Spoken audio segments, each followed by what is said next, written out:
हरिओम नमो नमः। नमस्ते नमस्कार। मैं सदावर चिंपू और आप देखना आरंभ कर दिए हैं अपना यूट्यूब चैनल संस्कृत मस्ती आपके साथ। संस्कृत मस्ती आपके साथ में आपका स्वागत है। आज हम लोग एक विषय पर आए हैं क्योंकि बहुत बच्चा बहुत छात्र हमसे पूछ रहे थे बार बार कि सर बताइए कि आप जो है राम का स्वरूप लिखवा देते हैं कि राम का जो अकारांत शब्द है इसका रामा रामम रामेण रामा ऐसे आपने बता दिया। वैसे ही बोला कि रामा का मुनि का साधु का है ना नदी का शब्द बनाते हैं। तो क्या एक शब्द के जैसे राम जो शब्द है ना राम शब्द हो या देव शब्द हो, ठीक है। देव शब्द के आप सात बार यानी सातों विभक्ति में प्रयोग कर सकते हैं क्या? हम लोग कर सकते हैं क्या? ऐसा उसका प्रश्न है। तो उसका प्रश्न का समुचित उत्तर मैं देने का प्रयास करता हूँ, ठीक है। हाँ जरूर होगा। कैसे होगा तो देखिए, सबसे पहले हम लिख लेते हैं विभक्ति। क्या लिखे हैं? विभक्ति। विभक्ति लिखिए। इसके बाद यहाँ से हमने लिखा क्या? एक वचन लिख लेता हूँ, ठीक है। एक वचन हमने लिखा। अब यहाँ पे हमने लिखा प्रथमा। बोलो हुआ प्रथमा का क्या होता है? द्वितीय। और उसके बाद तृतीय। उसके बाद चतुर्थी। क्या है? हाँ उसके बाद और तेज बोलो पंचमी। इसके बाद षष्ठी। इसके बाद सप्तमी।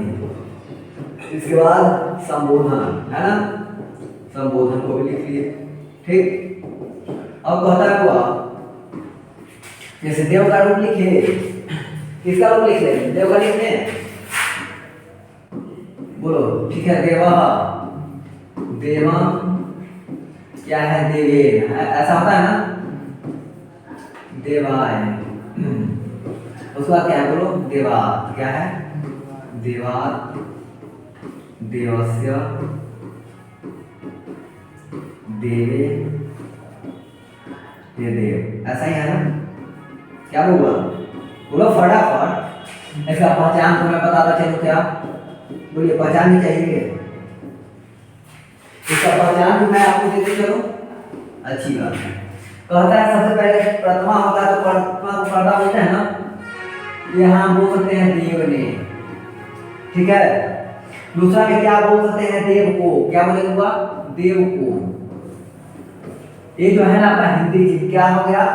हिंदी में हो गया इसका हिंदी। हिंदी में हमने लिख दिया हिंदी। हिंदी में इसका अर्थ हो गया, यही है ना अर्थ। यहाँ का देव से या देव के द्वारा क्या कर सकते हैं? देव के द्वारा। देव के द्वारा दिख रहा है साफ साफ पीछे का। क्या हुआ? या से। अब यहाँ क्या कहता है? देव को। क्या कहता है? देव को या देव के लिए? देव के लिए या फिर कह सकते हैं को। इसके बाद कहता है अपादान में क्या है? देवात, तो देव से। देव से हो गया। इसके बाद देवस्य में क्या हो गया? देव का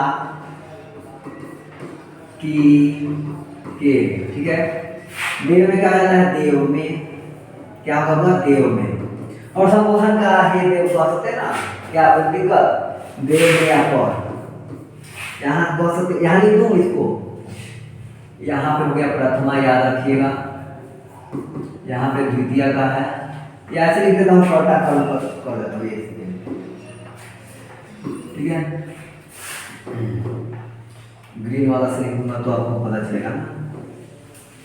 ये हो गया कर्ता, ये हो गया कर्ण, ये हो गया करण, दिख रहा माता।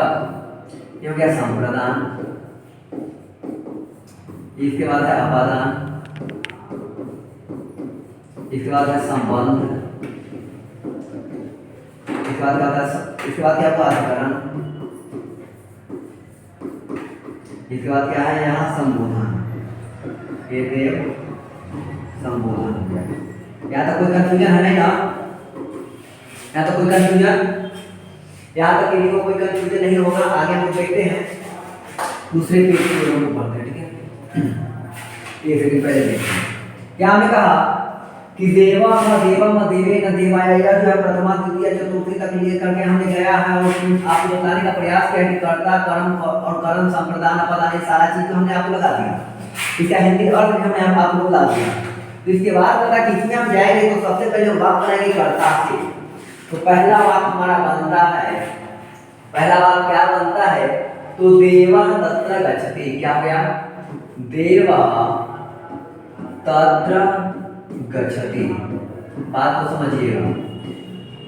कहता है कि देवः तत्र गच्छति, तो देवः का हिंदी हो जाता है देव। देवः का हिंदी क्या हो गया?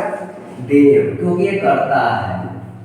अब देव ने हो सकता है कि देव होगा। तत्र मतलब हो गया वहां, देव वहां, गच्छति का मतलब हो गया जाता है, देव वहां जाता है। ये तो हमने पहला बना लिया। दूसरा वाक्य हम बनाएंगे। दूसरा वाक्य यदि हम बनाएं तो दूसरा वाक्य बना सकते हैं क्या? तत्र देवं पश्य, तत्र देवं पश्य। इसका मतलब हुआ इसका मतलब क्या है? इसमें तो कर्ता आपको नहीं पता चला। यहाँ देवम लिखा गया यानी कि देव को, पश्य यानी देखो। कहता है कि वहां देव को देखो। इसका अर्थ क्या हो गया? वहां देव को देखो। ठीक। तीसरा वाक्य हम बनाएंगे। एक कर्ता से प्रथमा विभक्ति इसमें लगा है, इसमें प्रथमा विभक्ति, इसमें द्वितीय, इसमें तृतीया लगाएंगे। इसमें क्या बनाना होगा? देवेन अनंततम लिखा गया। क्या? देवेन।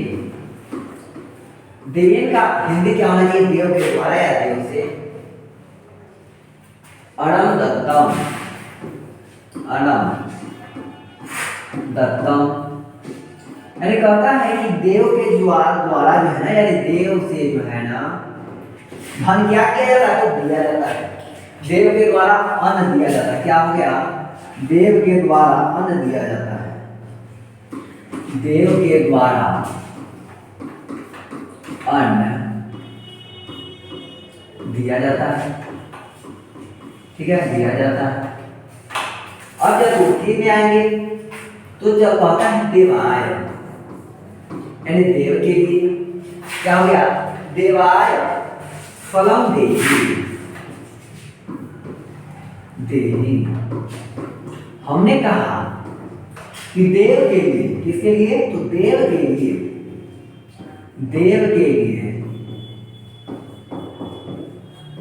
देव के लिए फल दो। कहता है कि देव के लिए फल दो। यहाँ पे देखिए देव का है जो केवल मैं पढ़ा रहा हूँ, इससे अधिक मैं कुछ कर नहीं रहा हूँ, केवल देव का ऊपर चल रहा हूँ। इसके बाद होगा देवात् ज्ञानम लभते। क्या बोले? देवात् ज्ञानम लभते। इसका अर्थ क्या होगा आपको पता है? अगर किसी को आइडिया है तो। देवात् ज्ञानम लभते तो कहता है कि देव से ज्ञान प्राप्त, देव से ज्ञान प्राप्त करता है। क्या हो गया? देव से ज्ञान पाता है, पाता है जिसमें आसान रहेगा। देव से क्या करता है? तो देव से ज्ञान पाता है। प्राप्त लिखा रहा था, देव से ज्ञान पाता है। किससे? देव से ज्ञान पाता है। इसके बाद एक और हम लोगों को देखना है देव से। इसके बाद देवस्य आएगा। क्या आएगा? यानी षष्ठी विभक्ति जिसमें पढ़ते हैं हम लोग लगाते हैं देवस्य, यानी देव का। देवस्य गृहम अस्ति। क्या क्या? देवस्य गृहम अस्ति। इसका यानी क्या होगा? बता सकते हो? छोड़ो, बताओ खड़ा के। कहता है देवस्य यानी कि देव का, देव का घर है। क्या है? देव का घर है। ठीक है। इसके बाद एक और शब्द बनाना होगा, यानी सप्तमी विभक्ति जिसमें लगाएंगे तो कहेंगे देवे ज्ञानम अस्ति। क्या है? देवे ज्ञानम अस्ति। क्या बोले? देवे ज्ञानम अस्ति, ज्ञानम अस्ति। कहता है कि देव में ज्ञान है।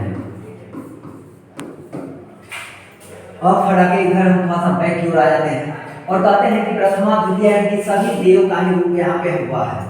अब कहता है कि कर्ता किसमें लगा है और कर्म किसमें लगा है? किसमें? देखिए सह देव तत्र गच्छति, यानी देव वहां जाता है, देव कर्ता के रूप में आया है। दूसरे वाक्य में हमने क्या कहा कि तत्र देवम पश्य, वहां देव को देखो, अर्थात हम देखने के लिए आपको कहें कि आप वहां देव को देखो। तो देव द्वितीया हो गया यहाँ पे। कहता है कि देवेन अन्न दत्तम, देव के द्वारा जो है अन्न दिया जाता है, तृतीया में चला गया। कहता है इसके बाद कि देवाय फलम दे, देव के लिए फलम दे, तो यह चतुर्थी में हो गया। देवात ज्ञानम लभते, देव से ज्ञान प्राप्त होता है, यानी कि ये पंचमी चला गया। इसके बाद बोला कि देवस्य गृहम अस्ति, यानी देव का घर है, तो ये संबंध में से चला गया, यानी षष्ठी हो गया। देवे ज्ञानम, देव में ज्ञान है, या सप्तमी का हो गया। हे देव, एक और बना देता हूँ संबोधन का, संबोधन का बना देता हूँ एक, हे देव, हे देव अत्र आगच्छ, यानी कहता हूँ कि हे देव यहाँ आप आइए, हे देव यहाँ आइए, ऐसा इसका भाव हो जाता है। तो इस प्रकार से आपका जो है साधु की भक्ति के साथ आपका इस वाक्य को पूर्ण करते हैं और मिलते हैं अगले वीडियो के साथ। तब तक के लिए बहुत बहुत धन्यवाद।